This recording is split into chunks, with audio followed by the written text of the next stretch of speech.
네, 오늘 화요일 날 저녁인데 오늘이 유대력으로 하면 7월 9일 저녁, 그러니까 7월 10일이 시작되는 시간이죠. 대속죄일이 시작되는 시간인데 하나님께서 저희들에게 7절기들을 주시면서 이 절기들은 너와 나 사이에서 너희 자자손손 대대의 표징이 될 것이다 라고 이렇게 말씀을 하셨는데, 특별히 이 7절기 중에서 대속죄일은 하나님께서 너희가 스스로 괴롭게 하고 또 슬퍼하는 절기다 라고 말씀을 하시면서, 너희가 스스로 괴롭게 하고 슬퍼하지 아니하면 너희가 끊어지게 될 것이다 라고 하는 말씀을 하셨습니다. 그래서 어떤 그 절기 지키는 분들은 이 대속죄일에는 하루 동안 금식하시는 분들도 제가 자주 봤는데, 하나님께서 대속죄일을 제정하실 때 7월 10일을 제정을 하셨죠. 저도 이 7월 10일에 대해서 많이 생각을 해봤는데, 시편 92편에 가면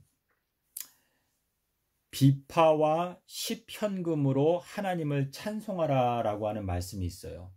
그래서 이 시편금이라고 하는 이 단어를 저희가 생각해 볼 때, 시편 92편 1절부터 3절에 보게 되면, 이 시편 92편은 이 맨 앞에 이제 우리 시편을 보게 되면 뭐 아삽의 시 이렇게 적혀 있잖아요. 시편 92편은 뭐라고 되어 있냐면 안식일의 찬송시라고 되어 있어요. 안식일의 찬송시. 그래서 여기에 보게 되면은 시편금이라고 하는 단어가 있거든요. 근데 우리가 번역을 할 때 물론 시편금이라고 했는데 원어를 보게 되면 여기에 나오는 현금이라고 하는 단어는 없어요. 그냥 뭐라고 되어 있냐면 비파와 그리고 숫자 10을 가지고 하나님을 찬송하라 라고 되어져 있어요. 그러면 이것이 무엇일까?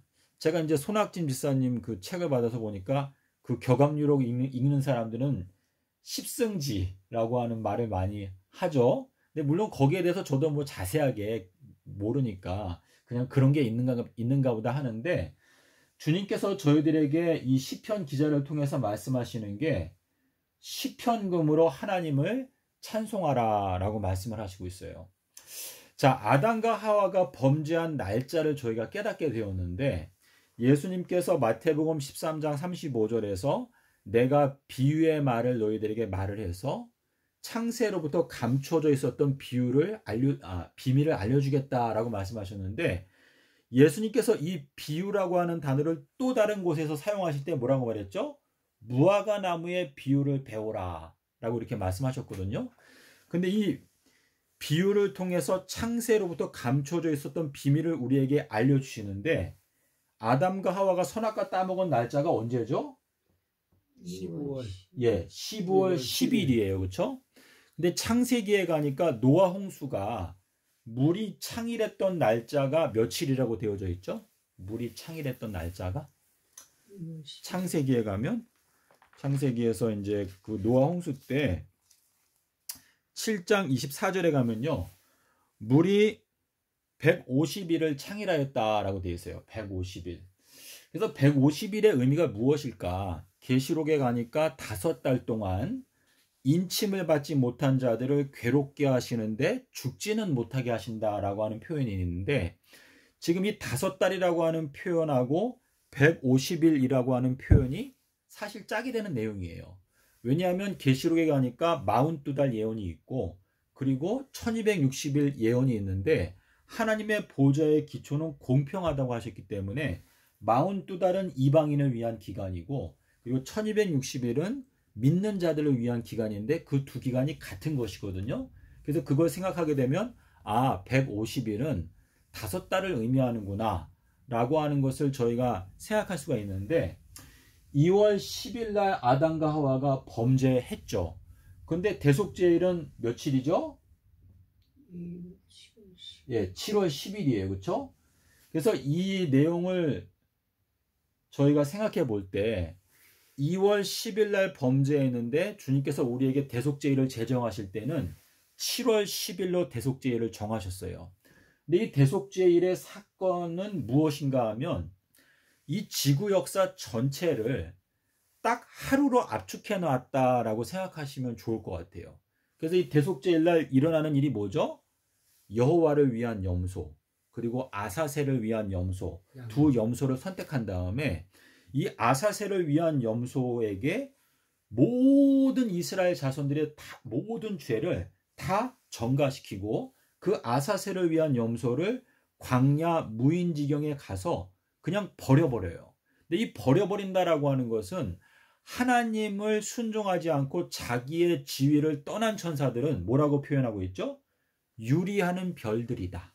그러니까 그냥 이 우주에 떠돌아다니는, 길을 잃고 떠돌아다니는 별들처럼 표현하고 있는데, 이 대속죄일의 사건은 사실상은 이 모든 악한 자의 멸망 또는 하나님의 심판을 의미한다라고 말할 수가 있는데, 여기에서 여기까지 날짜가 며칠일까요? 예, 여기가 5달이에요. 그렇죠? 5달인데 이 5달 동안은 창세기에서는 홍수, 물이 창이라더라. 그래서 물이 창이라다라고 하는 것은 악한 자들이 다 멸망당하는 기간이다, 이렇게 이해할 수가 있는데, 계시록에 가니까 어떻게 돼 있죠? 첫 번째 나팔부터 네 번째 나팔이 지나고 5번째 나팔이 오니까 뭐라고 말했어요? 인침을 받지 못한 자들을 5달 동안 괴롭게 하시는데 죽지는 못하게 하신다 라고 표현이 되어져 있거든요. 그래서 우리가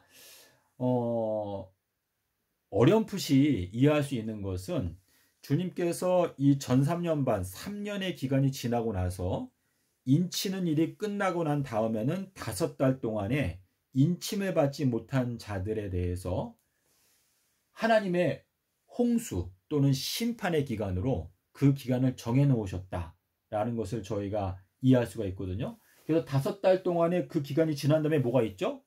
땅 3분의 1을 그 연월 일시에 하루 동안에 제하는 사건이 있어요.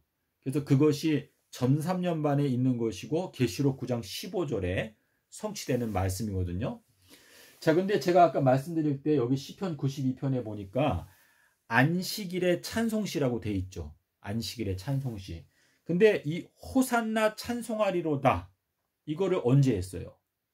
호산나 찬송하리로다? 입성하실 때. 예. 아비벌 며칠 날 했죠? 10일. 예. 아비벌 10일 날 했어요. 아비벌 10일 날. 그리고 요 날이 무슨 요일이었어요? 토요일. 예. 토요일이었죠. 그래서 제가 이 시편 92편 맨 앞에 처음에 타이틀을 보니까 안식일의 찬송시라고 돼 있어요. 근데 시편에 보게 되면 10줄 비파 또는 시편금으로 하나님을 찬송하라 라고 하는 표현이 시편에만 3번 나타나고 있어요. 그것이 시편 144편에 9절에, 그리고 33편 3절에 보게 되면 여기 10줄 비파, 또 시편금, 또 수금으로 하나님을 찬송하라 이렇게 되어져 있는데, 여기 시편 92편에 나오는 여기 안식일의 찬송시, 안식일의 찬송시, 제가 이제 저희 아버지랑 어제도 이렇게 카톡으로 좀 대화를 하면서 끼었어요? 그냥 대고 있어요 지금. 응? 그냥 선 없이 대고 있어요. 그래요? 네.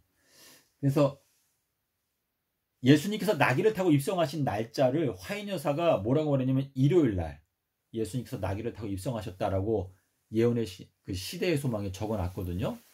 그런데 지금 요 아비벌 10일이 요게 토요일인데, 요게 실제적으로 그 예수님께서 천지 창조를 하시고 안식하신 때가 언제였죠? 토요일. 예, 토요일 날 안식하셨는데, 7째 날 안식하셨는데, 그 안식하시는 도중에 아담과 하와가 범죄를 했어요. 그래서 그 범죄한 때를 우리가 기원전 4001년, 그래서 요 때가 토요일에 해당되는 때인데, 지금 이 시편 92편이 우리에게 알려주는 비밀이 뭐냐면, 이 시편금이라고 하는 것, 아비벌 10일, 그러니까 지금 우리가 깨닫게 되는 것이 10, 14, 18 이 숫자, 이것이 지구 역사를 관통하는 숫자인데, 이 지혜를 깨닫기 위해서는 요 아비벌 10일에 대해서 저희가 깨달아야 되거든요. 그래서 이 아비벌 10일부터 아비벌 18일까지가 이 지구 역사 전체를 지금 관통하는 그러한 숫자인데, 시편 92편에 보니까 뭐라고 말했어요? 안식일의 찬송시라고 말하면서 시편금으로 여호와를 찬송하라 라고 말씀하시고 있는데, 이 말씀을 좀 어느 정도 이렇게 약간 이해가 되기 시작하면서 저는 좀 특별히 안식일에 찬송하라. 예. 그래서 이거는 아비월 10일이다. 예. 그게 4001년 아담이 범죄한 날이다. 요약해서 지금 이렇게 되는 거 아니에요. 네. 그리고 나귀를 타고 입성하신 날이다. 날이다. 예. 그 말씀을 좀 드리고 싶었어요. 그래서 이거를 깨닫게 되면 시대의 소망에 적혀 있는 예수님께서 나귀 타고 입성하신 날이 일요일이다라고 하는 그게 이 시편 92편에 나오는 안식일의 찬송시, 안식일을 강조하기 위해서 요걸로 무너지는 거예요, 사실은. 근데 왜 하인 여사는 몰라서 그랬나? 그건 화인 여사는 그것도 알게 하신 거지. 네, 화인 여사는 그냥 금요일 날 돌아가셨다고 생각을 해서 이거를 앞으로 뺀 것 같은데, 보통 우리 이 기독교인들이 뭐라고 말하냐면 팜 썬데이라고 말해요. 팜 썬데이. 팜이 뭐죠? 팜은 종려란 뜻이고 종려나무. 팜 썬데이라고 하거든요. 종려나무 썬데이. 예. 그러니까 우리 기독교단의 지도자들이 만든 이 거짓된 교리 중에서 뭐 굿 프라이데이, 아주 좋은 금요일이다, 예수님이 금요일 날 돌아가셨다, 그 말도 거짓말이고, 그리고 팜 썬데이, 일요일 날 종려 가지를 들면서 이 호산나 찬송이 있었다라고 하는 것도 사실은 거짓말이에요.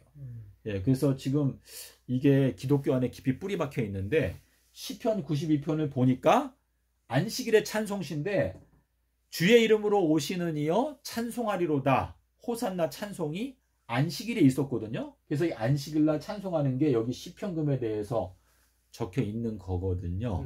저는 그렇게 이해를 했어요. 그러니까 안식일날 예배 드리는 것이 정확한 예배고 예. 주일날 예배 드리는 것은 아니다, 그 뜻 아니에요. 그러니까 아담과 하와가 범죄한 게 7번째 천년기, 그러니까 7번째 날에 그러니까 이게 말을 하기가 좀 어려운데, 그러니까 안식할 때 하나님께서 천지를 다 창조하시고 안식하는 도중에 아담과 하와가 범죄를 했어요.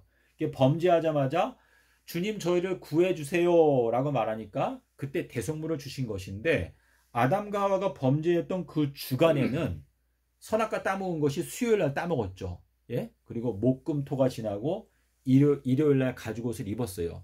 근데 이 지구 역사 전체를 천년 단위로 봤을 때는 이 7번째 날, 그러니까 안식하고 계실 때 아담과 하와가 범죄를 했고, 그리고 나서 이제 광야 생활이 시작이 된 것이죠. 자, 그래서 우리가 마태복음에 한번 가서 볼게요. 예수님께서 시험 받으시는 장면을 보게 되면 마태복음 4장에 가서 보겠습니다. 마태복음 4장 1절에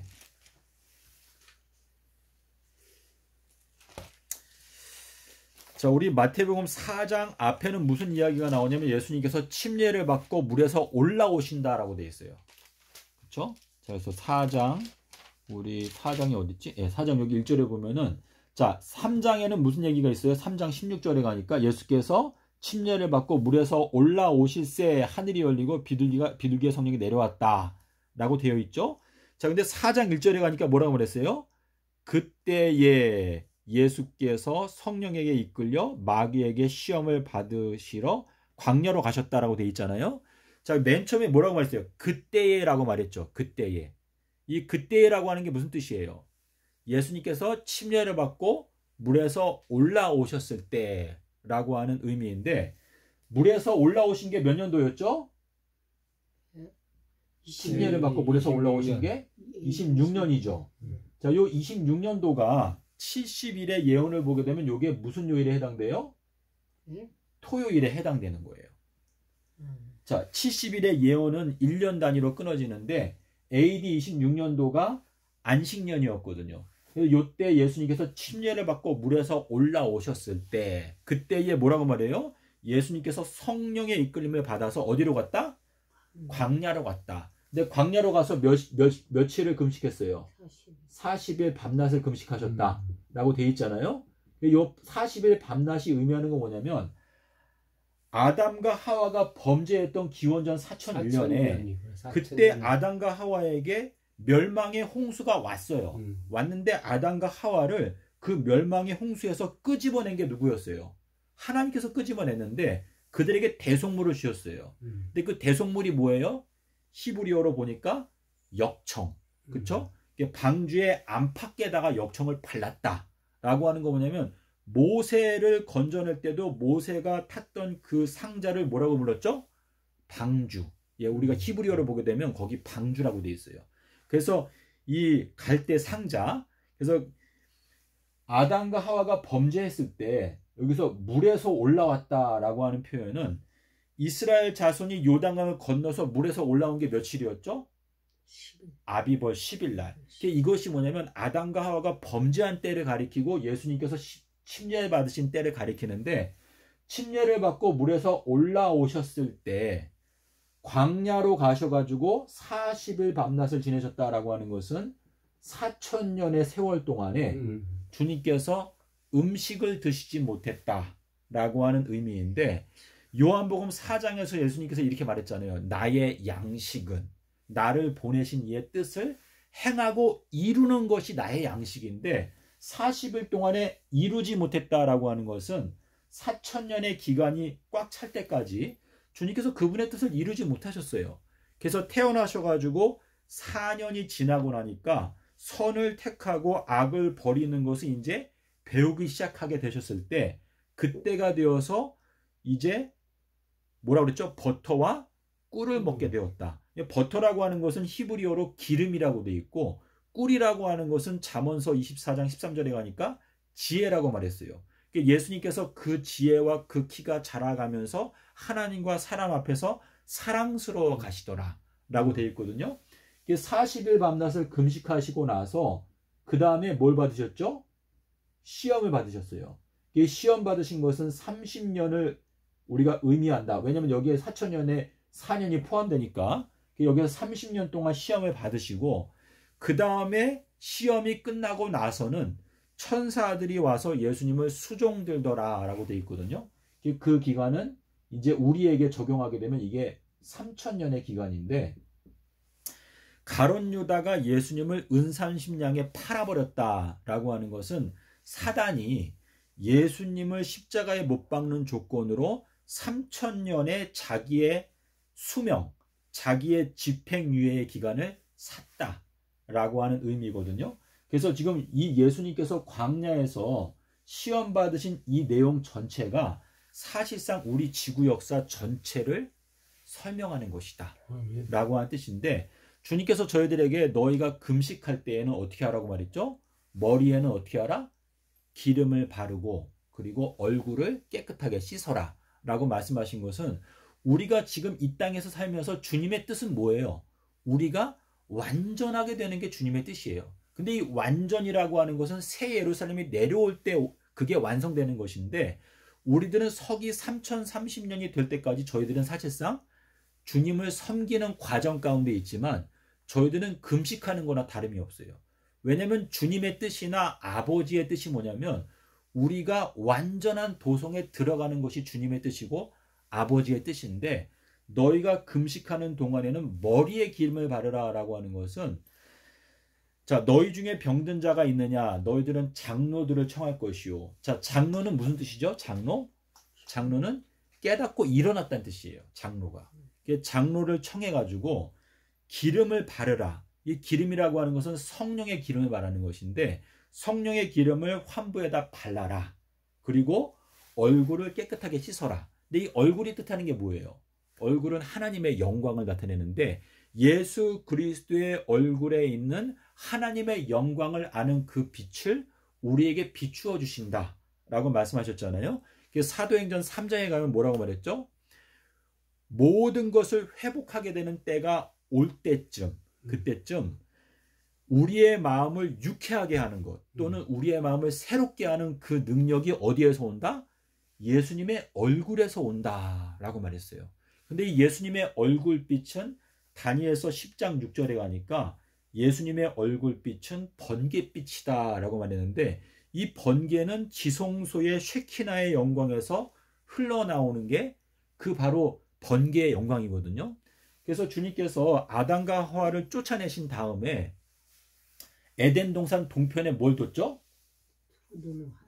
그렇죠. 그룹 천사를 두었다. 그렇죠? 자, 이 그룹 천사를 두었는데 그룹 천사를 두어서 뭘 지키게 했죠? 생명나무로 가는 길을 지키게 하셨다 그랬어요. 그러니까 이 그룹 천사들이 뭐냐면 생명나무로 가는 길을 보여줄 수 있는 권세가 있는 천사들을 말하는 거예요. 근데 이 그룹 천사라고 하는 요 단어가 두 번째로 나오는 부분이 어디냐면 출애굽기에 가면 25장에서 너희가 성소를 만들라고 할 때 자, 법궤가 있어요. 법궤가 있는데 법궤 양쪽에 뭐가 있죠?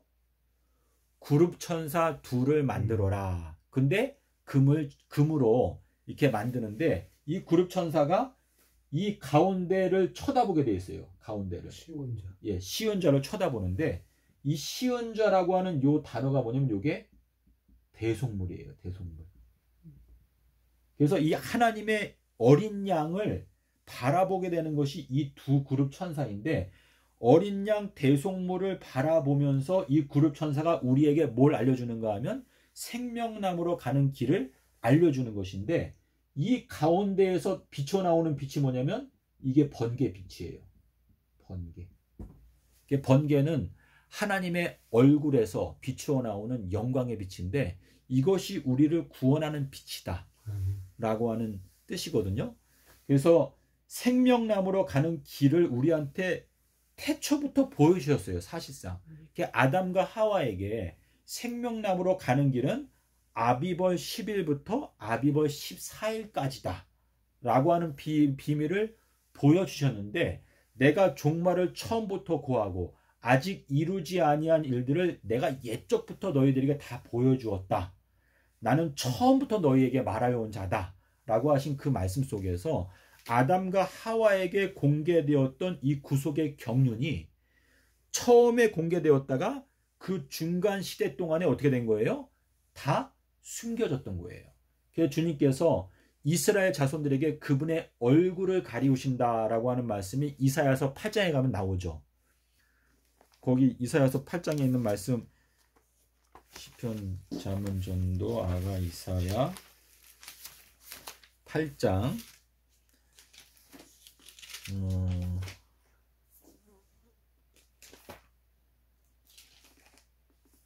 17절 이제 야곱 집에 대하여 얼굴을 가리우시는 여호와를 나는 기다리며 그를 바라보리라. 자, 이 말씀이 굉장히 중요한 말씀인데 이사야서 8장 17절에 나오는 이 낯을 가리우신다. 이게 이제 얼굴을 가리우신다 라고 하는 뜻이거든요. 여기 이사야서 8장 17절에 보시면 이제 야곱의 집에 대하여 얼굴을 가리시는 여호와를 나는 기다리며 그를 바라보리라 라고 되어 있어요. 자, 근데 16절에 가면 뭐라고 되어 있냐면 너는 증거의 말씀을 싸매며 율법을 나의 제자들 중에서 봉함하라, 임봉하라 라고 되어져 있는데 이사야서 8장이 왜 중요한가 하면 만군의 여호와는 이스라엘의 두 집에게는 뭐라고 말했어요? 부딪히는 돌, 또 걸려 넘어지는 반석이 되신다 라고 하는 이 말씀이 굉장히 두려운 말씀이에요. 그래서 지금 여기 8장 13절에서 만군의 여호와 그를 너희가 거룩하다 하고 그로 너희의 두려워하며 놀랄 자를 삼으라 라고 말씀하셨는데 이 말씀이 오늘날 우리에게 선포하는 건 뭐냐면 기독교단에 대해서 예수 그리스도 그분 자신이 기독교단이 부딪혀서 멸망하게 되고 또 걸려서 넘어지게 되는 반석이시다 라고 지금 여기 말씀하시면서 기독교단 전체가 그 예수님 때문에 올무에 빠지고 함정에 빠지고 멸망을 당하게 될 것이다 라고 이렇게 말씀을 하시고 있거든요. 근데 주님께서 우리에게 약속하신 건 뭐냐면 내가 이 마지막 때에 엘리야를 보낼 것인데 사단에게 시험을 받으실 때 뭐라고 말했죠? 사단이 예수님한테 너 여기서 뛰어내려라. 그러면 천사가 와서 너의 발이 돌에 부딪히지 않게 할 것이다 라고 말했는데 그 말씀이 사실상 우리 주님의 자녀들에게 하신 약속이에요. 그래서 내가 마지막 날 엘리야를 보내서 또 나의 사자들을 보내서 그 일꾼들이 너희가 가는 길에 발이 돌에 부딪히지 않게 하겠다 라고 이렇게 약속을 하셨거든요. 여기서 주님께서 우리에게 오늘 저녁에 저희가 나눈 말씀을 이제 요약하게 되면은요, 지금 대속제일에 저희가 왔는데 이 대속제일은 사실상 2010년도를 가리키고 있어요. 2010년도. 이거는 이제 7번째 천년기에 들어와서 10번째 연도. 이게 이제 2010년이기 때문에 나팔절은 2001년, 그리고 이제 2010년도는 대속죄일을 의미하는 것인데, 이 대속죄일까지가 사실상 하나님의 홍수가 지나갔다라고 하는 의미가 있는 것이거든요. 왜냐면 범죄 때부터 대속죄일까지 150일인데 이 150일 동안에 물이 창일하였다 라고 지금 기록하고 있는 내용을 보게 되면 2010년도가 이 거시적으로 봤을 때는 대속죄일에 해당이 되는 거예요. 그리고 이제 2015년도는 이제 초막절이 시작되는 때를 의미하는 것인데, 지금 2022년도, 저희가 2022년도에 왔죠. 이때가 이제 안식년에 해당되는 때이기 때문에 이제 제가 이제 이 말씀을 드렸는데, 이 안식년에 저희가 시편금에 대해서 깨닫게 하시는 은혜를 받았다라고 말씀을 드릴 수가 있겠습니다. 제가 최선을 다해서 설명을 드렸는데 어느 정도 이해가 되시나요? 네. 그래서 이 지금 지구 역사 관통하는 숫자 그것만 깨닫게 되면 모든 열쇠가 다 풀리고, 그리고 요나의 표적이 이 모든 문제의 핵심 가운데 있다라고 하는 것을 말씀을 드리고 오늘은 여기에서 말씀을 마치겠습니다. 네. 감사합니다.